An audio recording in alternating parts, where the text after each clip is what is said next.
बिस्मिल्लाहिर्रहमानिर्रहीम।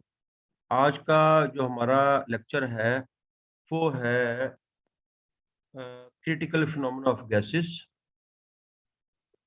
Critical phenomena of gases. तो सबसे पहले बात हमें ये पता होनी चाहिए, बॉयज लॉ में हमने ये पढ़ा हुआ है कि वॉल्यूम और प्रेशर आपस में इनवर्सली प्रोपोर्शनल है, बशर्ते कि टेम्परेचर कांस्टेंट रहे। वो वहां पर ग्राफ हम ड्रा करते हैं बिटवीन पी एंड वी। ठीक है जी। पी एंड वी हम जो है वो ग्राफ ड्रा करते हैं। तो वो जो ग्राफ हम ड्रा करते हैं बिटवीन पी एंड वी, उस ग्राफ को कहते हैं आइसोथर्म। ठीक है, जब टेम्परेचर कांस्टेंट है।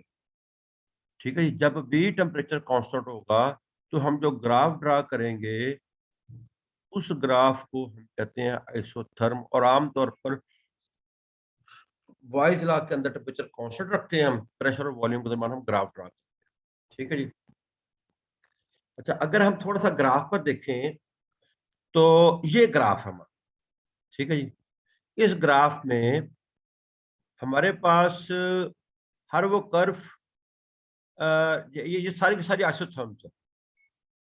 ये जो सारी की सारी कर्व्स हैं, ये क्या है? ये आइसोथर्म्स है। जितने भी हमने इस ग्राफ में कर्व्स देखी हैं, ठीक है जी, आइसोथर्म्स है। और वो जो है कर्व जिसकी शेप ये होती है, यानी तो जिसकी शेप ये होती है, इसको कहते हैं हम ये पैराबोला।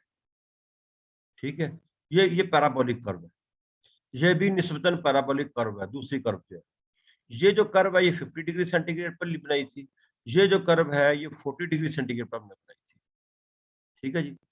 तो जब हम बात करते हैं इस कर्व की 50 डिग्री या 40 डिग्री सेंटीग्रेड वाली की, तो ये दोनों के दोनों क्या है? ये पैराबोला, इनको पैराबोला कहते हैं।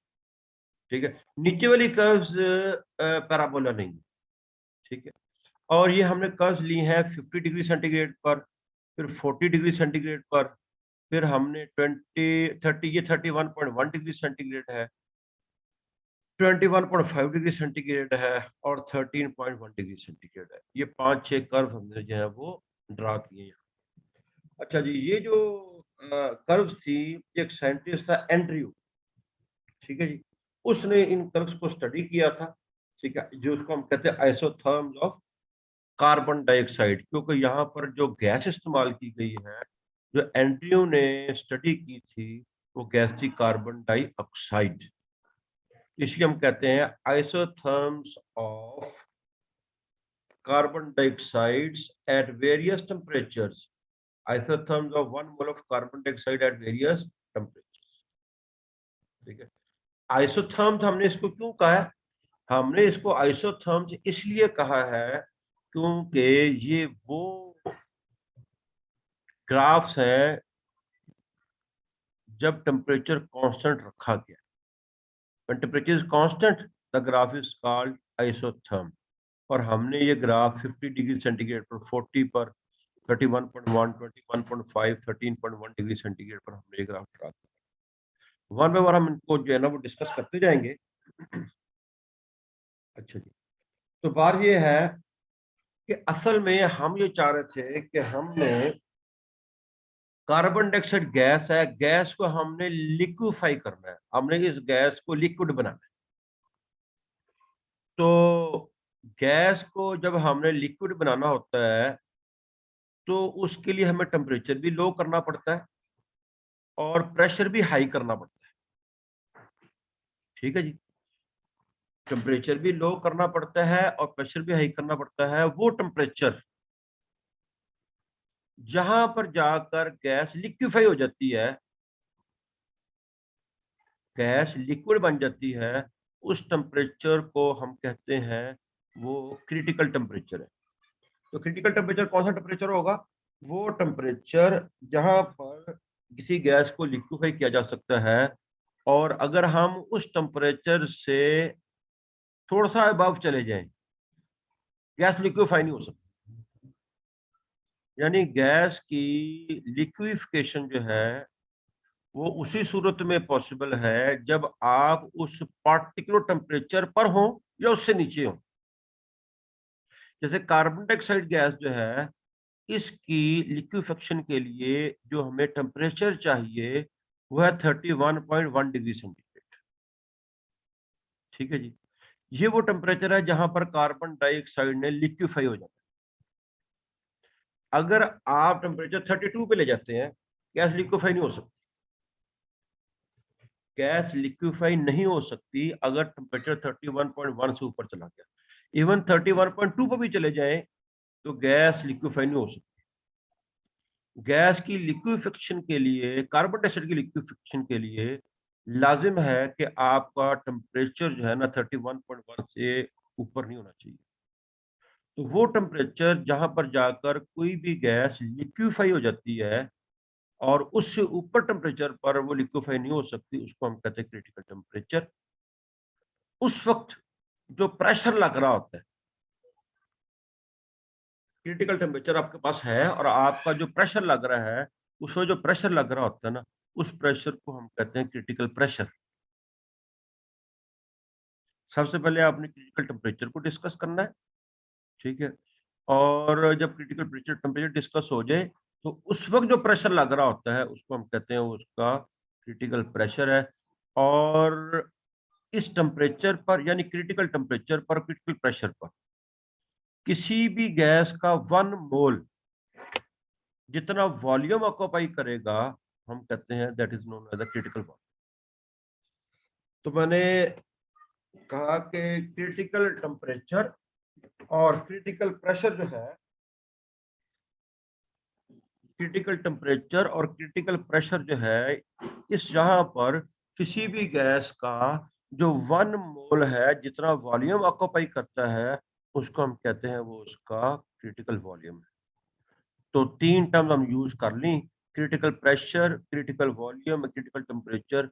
इनको शो करते हैं TC critical temperature, PC critical pressure, VC critical volume. ठीक है जी। तो मैंने आपको बता दिया आइसोथर्म्स किनको कहते हैं, ये मैंने डिस्कस कर दिया आपसे। फिर मैंने आपको ये बता दिया है कि एंड्रयू जो था उसने कार्बन डाइऑक्साइड की आइसोथर्म उसी टेम्परेचर पर ड्रा की जो हमें फिगर में नजर आ रही हैं। और फिर मैंने आपको बता दिया क्रिटिकल टेम्परेचर क्या है, क्रिटिकल प्रेशर क्या है और क्रिटिकल वॉल्यूम क्या है। अब आगे जरा चलते हैं। अच्छा, इस ग्राफ में जो हमें नजर आ रही है, एक्सक्यूज मी सर। जी जी जी सर बोलिए। क्रिटिकल वॉल्यूम दोबारा बताइएगा।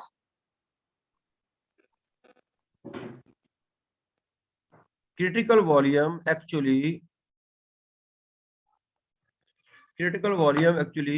वो वॉल्यूम है जो किसी भी गैस का 1 मोल कहाँ ऑक्यूपाई करेगा, जब आपके पास critical critical temperature. Temperature and critical pressure. हाँ, क्रिटिकल प्रेशर। ठीक है जी। Okay sir, thank you. अच्छा, आप लोगों ने बेटा क्वेश्चन जो है ना जरा काइंडली लेक्चर के बाद नोट कर लें, साथ साथ पूछ लीजिए, क्योंकि रिकॉर्ड हो रहा है ना, तो बाद में फिर डिस्टर्बेंस होती है। तो आप इसको जो है ना वो क्वेश्चंस काइंडली आप नोट कर लें, लेक्चर के बाद मैं टाइम दूंगा उस पर पूछेंगे। अच्छा जी, नेक्स्ट। अच्छा, जब हम बात कर रहे हैं यहाँ पर कि हमारे पास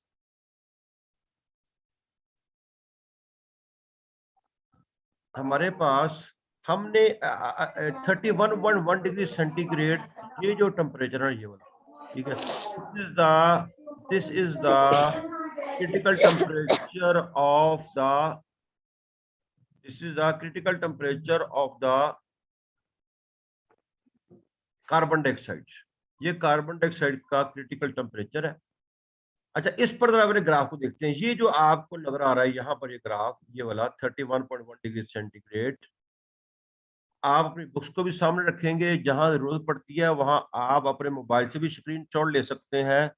लैपटॉप से अगर किसी को स्क्रीनशॉट लेना आता है, वो लैपटॉप से भी स्क्रीनशॉट ले सकता है, ताकि जब आप दोबारा लेक्चर को रिवाइज करें आपके लिए आसानी हो जाए।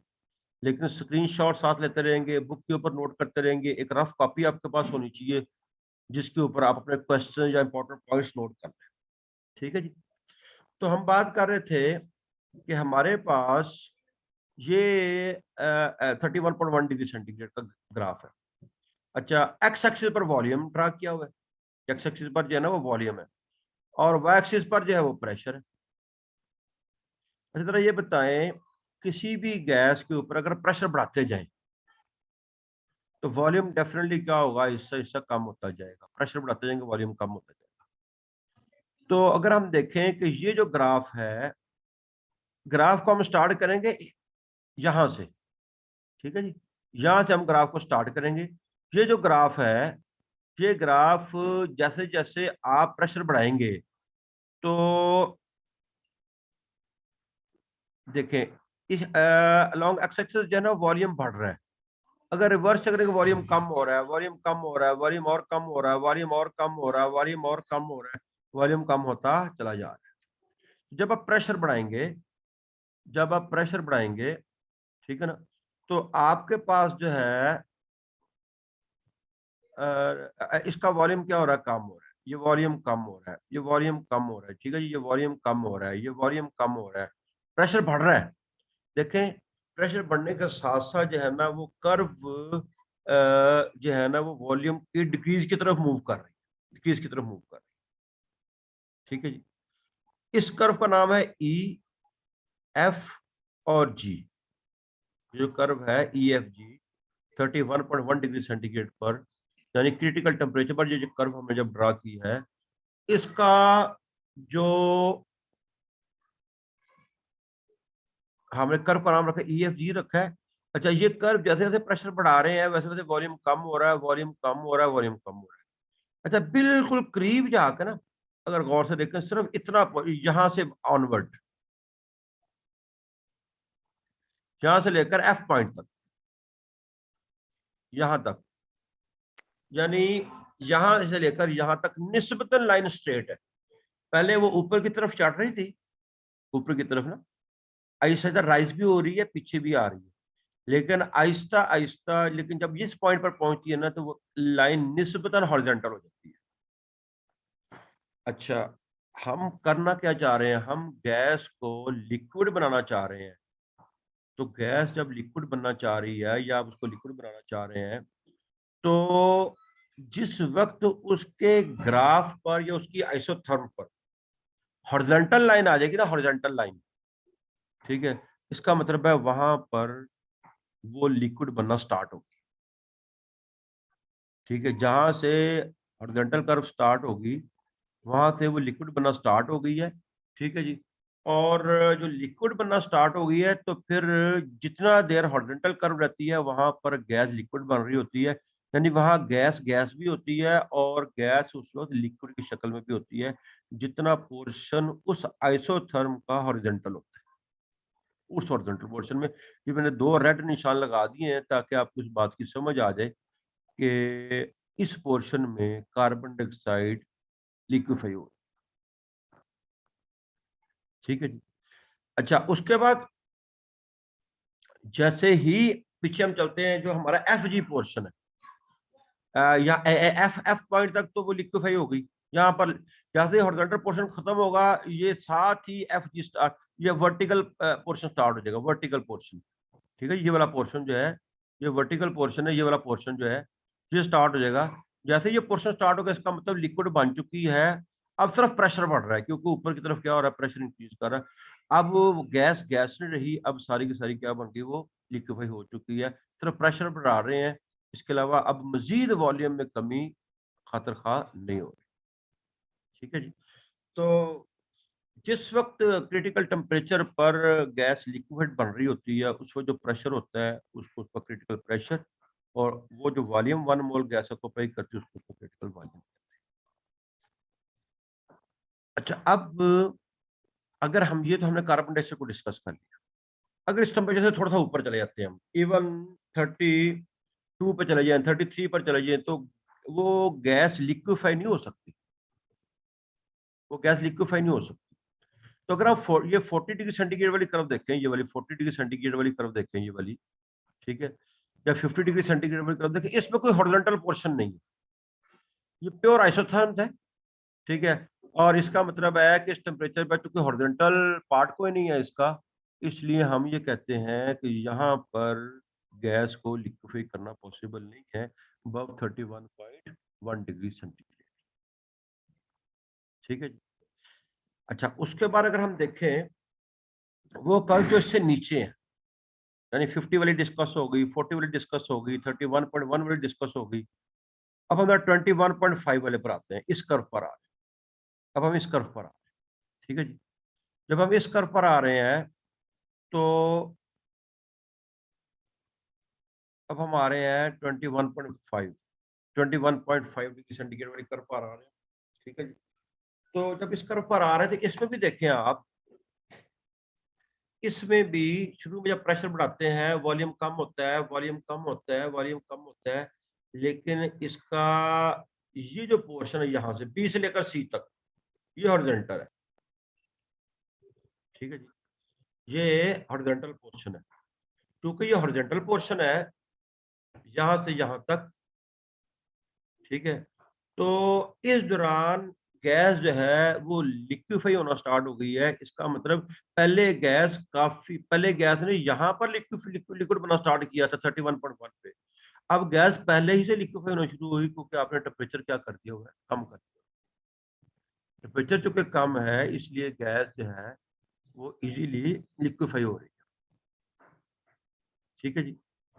उसके बाद जब हम बात करते हैं सी पर पहुंचकर सारी गैस लिक्विफाई हो चुकी होती है और उसके बाद ये लाइन जो है सी डी ये पैरेलल हो जाती है वाई एक्सिस के। ठीक है, इसका मतलब है कि अब सारी गैस लिक्विफाई हो चुकी है।